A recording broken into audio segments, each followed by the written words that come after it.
Kini siya mo ni siyang liso sa adlay. Anaan niya pagpugas. Ipugas ni James. Masya adlay.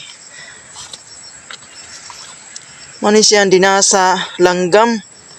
Gihug dito sa Barangay City, Tuburan. Sa mambalay niya.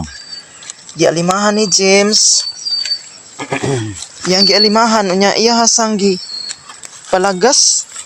Pagkalagas naman ang gidangari sa bukid. Yan ang gipugas.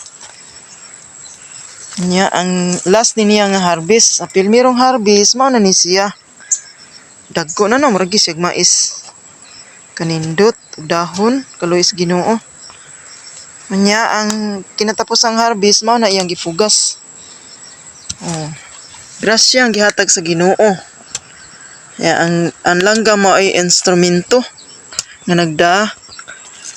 Muni siya iyang gipadaghan ni James. Kugi ra gyud. Iyang gikugihan iyang gipugas.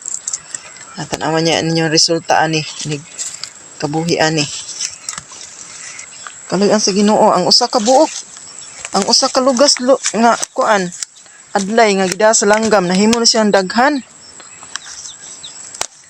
Muna na rong iyang gipugas. Sus og wala pa ni gida sa langgam nga dito sa Barangay City, Tuburan. Nya man gida sa bukid wa ko kailag unsa kaning adlay.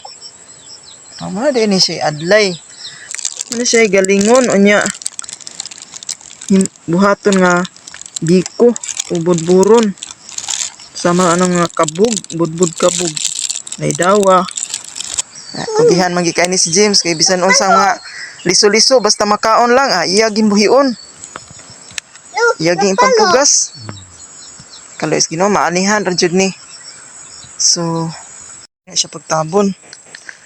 Tiira mo bagnos-bagnos para matabunan ang liso.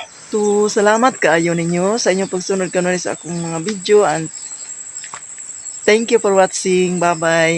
God bless you always.